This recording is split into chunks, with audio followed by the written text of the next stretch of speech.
This is, as I mentioned, the final Sunday in Easter, and that means it is the last Sunday in which the reading from Acts stands in place of the Old Testament reading as it continues to tell the story of the people of God as the church begins to form. Today's reading is from the very beginning of the book of Acts, and Acts is a continuation of the book of Luke, and so it picks up right after Jesus has been raised and has been spending time with the disciples. And so let us listen now for what the Spirit would say to us, the church. So when they, the disciples, had come together, they asked Jesus, "Lord, is this the time when you will restore the kingdom to Israel?" He replied, "It is not for you to know the times or the periods that the Father has set by His own authority. But you will receive power when the Holy Spirit has come upon you. And you will be my witnesses in Jerusalem, in all Judea and Samaria, and to the ends of the earth." When he had said this, while they were watching, he was lifted up, and a cloud took him out of their sight. While he was going and they were gazing up toward heaven, suddenly two men in white robes stood by them. They said, "Men of Galilee, why do you stand looking up toward heaven? This Jesus, who has been taken from you into heaven, will come in the same way as you saw him go into heaven."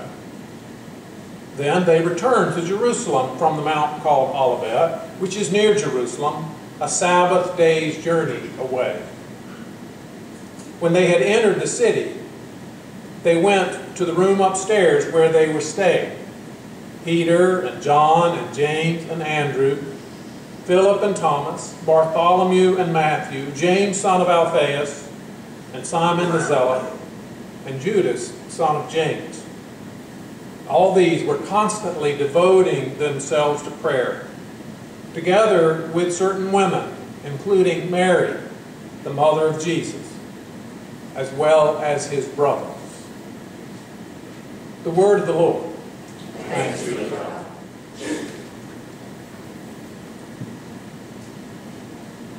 How many of you have heard of Harold camping? So raise your hand. A few people. For those of you who don't know, Harold Camping is a conservative Christian radio broadcaster. He's the president of something called Family Radio. It's a California-based network carried by 100 or so stations. And to be honest, I've never actually heard Mr. Camping on the radio. I don't really even know if he's available around here on a radio station. But I heard all about his predictions that the rapture would arrive on May 21st. Now, it may be helpful to realize that Camping also predicted that the rapture would arrive in 1994. But then, as now, the rapture was a no-show.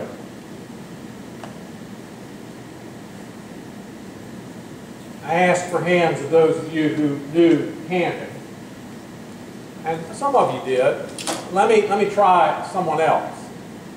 How many of you have heard of Jesus? If so, raise your hand. We did a little better this time. Seems like pretty much everybody here has heard of Jesus. And so I suppose that means that I don't need to tell you who he is, about how he came proclaiming the reign of God that had drawn near, how he was executed, but then rose again, and how after his resurrection he commissioned his followers to continue his work. So we've established pretty much without a doubt that we know who Jesus is better than Harold Camping. But let me ask you another question related to both of them. How many of you would trust Harold Camping over Jesus? Raise your hand. Okay. How many of you would trust Jesus over Harold Camping? Raise your hand. And we have a winner. It's Jesus. But I have one more question to ask, and this time I don't want you to raise your hand. How many of you paid attention to the possibility of Judgment Day arriving a couple of weeks ago? How many of you have worried about that, or worried about other folks saying, say that the Mayan calendar says the world ends in 2012? And I ask whether or not these things bother you, or whether you worry about them, because it seems that an awful lot of Christians do worry about such things. You know, even though the Bible makes no mention anywhere of a rapture, even though the very notion of a rapture was only dreamed up in the 1800s, it still seems that a lot of Christians' ears prick up anytime anyone claims to have figured out when it's going to happen. And even though Jesus says on more than one occasion that He doesn't know when the new age is coming, and that when it does, it won't require any special knowledge or figuring to realize it, to detect it.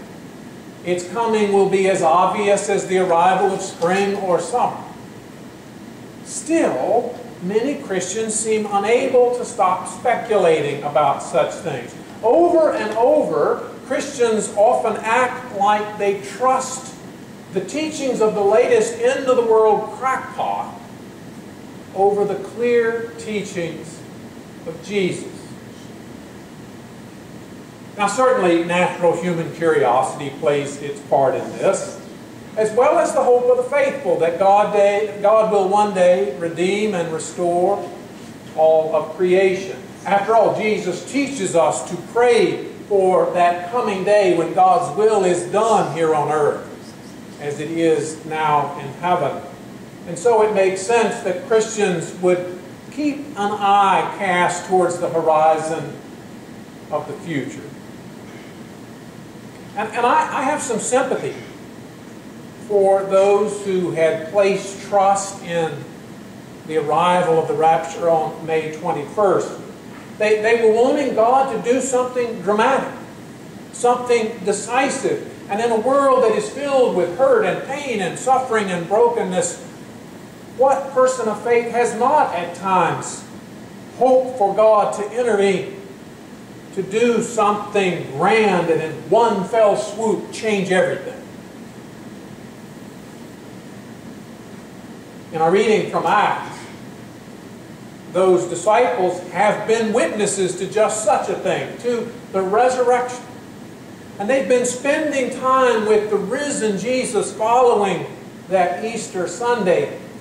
And they're wondering what comes next. What's God going to do now that the resurrection has happened? Lord, is this the time that you will restore the kingdom to Israel?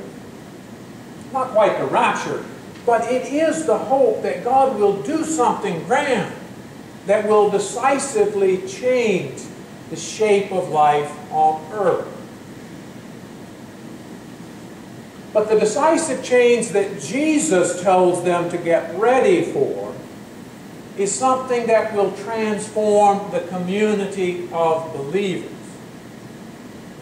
But you will receive power when the Holy Spirit has come upon you, and you will be my witnesses in Jerusalem, in all Samaria and Judea, and to the ends of the earth. When asked about what comes next, Jesus doesn't give a formula or a timetable.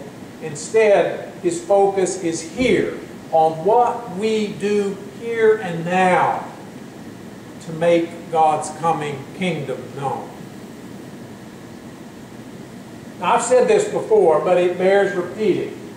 Far too many Christians have embraced a gospel of evacuation. This gospel promises to rescue us from earth, to whisk us off to heaven, either when we die or come some rapture. This gospel endures the difficulties and the problems and the suffering of life in exchange for the promise that God will someday take us someplace better, someplace where there is not pain and suffering. But the gospel that Jesus proclaims is not one of evacuation. Jesus proclaims the kingdom that has come near, a coming day when God's will is actually done here on earth as it is on heaven. This is what 1 Peter is calling us to when we heard that reading where it says to endure suffering, to be willing to be reviled for others in the hope that God not will evacuate you, but will restore. And the Bible itself ends with a picture of that restoration. The very images that so many people associate with heaven, pearly gates and streets paved with gold, are not pictures of heaven.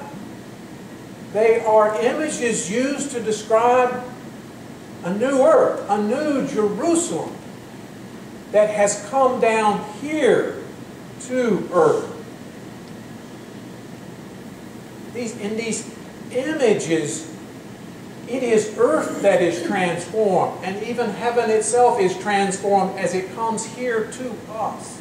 And in the meantime, Jesus says, we are to be witnesses, to let the world know about the day that is surely coming. The word translated witnesses is actually the root of our English word martyr. And the association of the word witness and martyr comes about as the result of early Christians who held fast to their faith, who continued to witness to that faith even in the face of death. They were so certain of God's power in Jesus to make all things new, to bring life out of even death, that they would not waver in their faith. They willingly embraced the same sort of suffering that Jesus had embraced, trusting that the power of resurrection had been set loose in the world, a power not to evacuate, but a power to restore all things. And we too are called to live as witnesses, to demonstrate our trust in God's power to bring life out of death, to make all things new, to live in ways that show the world our hope that God's will shall indeed be done here on earth as it is in heaven, that all creation shall one day be redeemed. Jesus calls us to live now by the ways of that coming day, to live as He did, in forgiveness, peace, and love, willing to lose ourselves for the sake of others, doing God's will over our own, knowing that nothing, not even death, can prevent or stop God's plan. Now, of course, it's very unlikely that many of us will ever be called to make life and death decisions about witnessing. Most of our calls to be martyrs will be of a more mundane nature. But still, we are called to witness regularly, daily. Every time some of our friends are making fun of someone or some group because they are different, we are called to be witnesses to God's love for all people.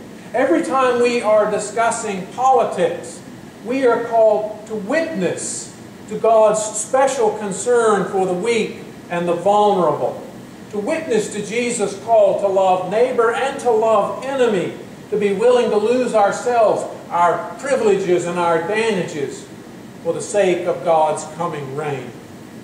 When we cast our vote, we witness by putting our desires second to God's will and to the needs of those more vulnerable than ourselves. When we decide how much of our money to dedicate to our own needs and desires and how much to give to the needs of others, we witness. When we do not lash out at someone who has hurt us, we witness. When we work for peace and justice, we witness. When we care for God's creation, we witness. When we refuse to use distortions and half-truths or to stretch the truth in order to win the argument, we witness.